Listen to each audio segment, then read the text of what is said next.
আজকে বাংলাদেশ ইন্ডাস্ট্রিতে একটা তুফান হয়েছে বলেই কিন্তু অনেকে সাহস পেয়েছে যে বড় স্কেলে এখনো ছবি করা যাবে। এবং একটা তুফানের জন্য আজকে একটা বরবাদ হচ্ছে, এবং একটা বরবাদের জন্য একটা তাণ্ডব হচ্ছে, এবং তাণ্ডবের পরে আরো অনেক বড় বড় বড় স্কেলের অ্যাকশন ফিল্ম হবে। নমস্কার বন্ধুরা, আমি রূপম চলে এলাম নতুন ভিডিও নিয়ে। আজকের প্রথম ভিডিও নিয়ে প্রথমেই বলে রাখি, সবাইকে ভেরি ভেরি গুড মর্নিং। আশা করছি তোমরা সবাই খুব ভালো আছো এবং সুস্থ আছো।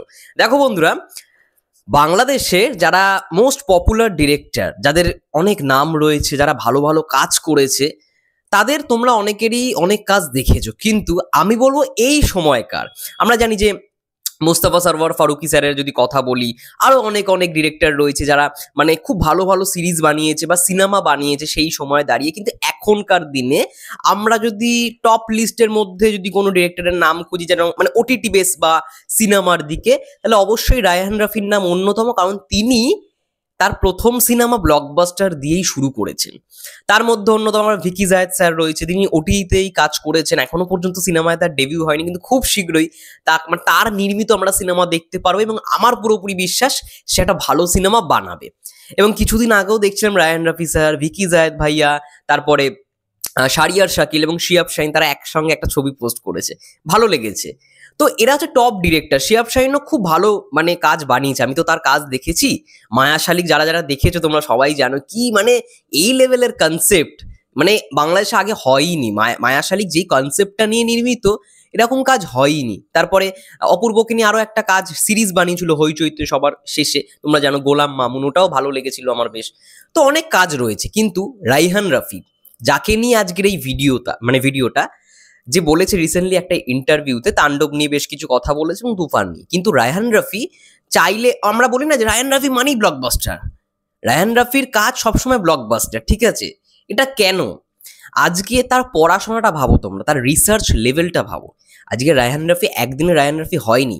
আজকে তার প্রথম দিকের কাজগুলো হয়তো সত্য ঘটনা অবলম্বনে হলেও, মানে তাকে যখন প্রশ্ন করা হয় যে তার কাজ মানেই কেন ব্লকবাস্টার, সে তো বলতেই পারতো, বা আমরা যেটা সবাই মানে ধারণা করে থাকি যে তিনি সত্য ঘটনা অবলম্বনে সিনেমা তৈরি করেন বলে তার সবকটা কাজই ব্লকবাস্টার। না, তুফান কিন্তু সত্য ঘটনা ছিল না। আমরা অনেকে প্রথমে ভেবেছিলাম তুফানের স্টোরিটা হয়তো এই একটা ঢাকা শহরের বড় গ্যাংস্টার ছিল তাকে নিয়ে, কিন্তু না, পরবর্তীকালে আমরা দেখি ওটা কিন্তু সত্য ঘটনা অবলম্বনে ছিল না। তো সেই দিক থেকে দেখতে গেলে রাইহান রাফির এটা কিন্তু মানতেই হবে, তার পড়াশোনা লেভেলটা, তার প্রি প্রোডাকশনটা এতটাই ভালো। মানে সিনেমা শুটিং হওয়ার আগে অনেকেই পড়াশোনা করে নেয়।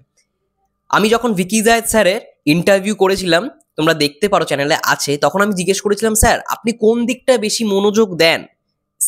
সিনেমার কথা বাদ দিই, সিনেমা যে তিনি এখনো বানাননি, ওয়েব ফিল্ম আর ওয়েব সিরিজই বানিয়েছেন।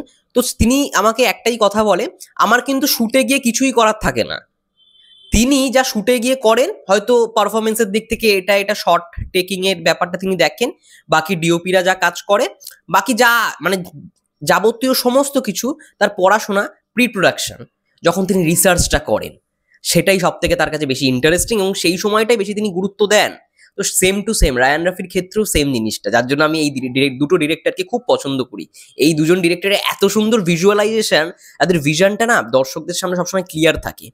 তো তিনিও সেম, এই যে তাণ্ডবের যে স্ক্রিপ্টটা, তাণ্ডব কি এখনকার গল্প? না, তাণ্ডব এখনকার গল্প নয়। মানে এই যে থটটা, তাণ্ডবের যে কনসেপ্টটা, সেটা কিন্তু রায়ান রাফির এখন মাথায় আসেনি। রায়ান রাফি যখন প্রথম সিনেমা বানায়, পোড়ামন 2, মানে প্রথম দিকে যখন সিনেমা বানায়, তখনকার কনসেপ্ট তাণ্ডবের এই কনসেপ্টটা। এবং আর একটা কথা বলে দিই, তাণ্ডবের কিন্তু ফার্স্ট পার্টেই শেষ নয়, তাণ্ডবের সিকুয়ালও আসবে।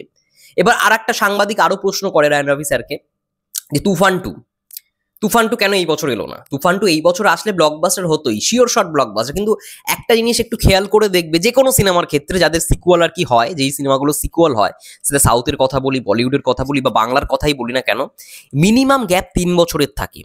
আমি এটাই শুনতে চাইছিলাম। রায়ান রাফি স্যারও দেখলাম ইন্টারভিউতে সেম কথাটা বললো।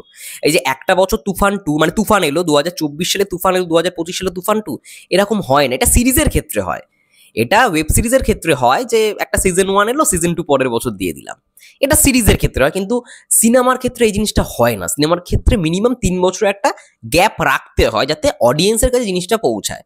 আমি ন্যূনতম যদি কয়েকটা সিনেমার উদাহরণ দিই, কেজিএফ, 2018 বেরিয়েছিল। কেজিএফ চ্যাপ্টার 2 22 সালে বেরিয়েছে।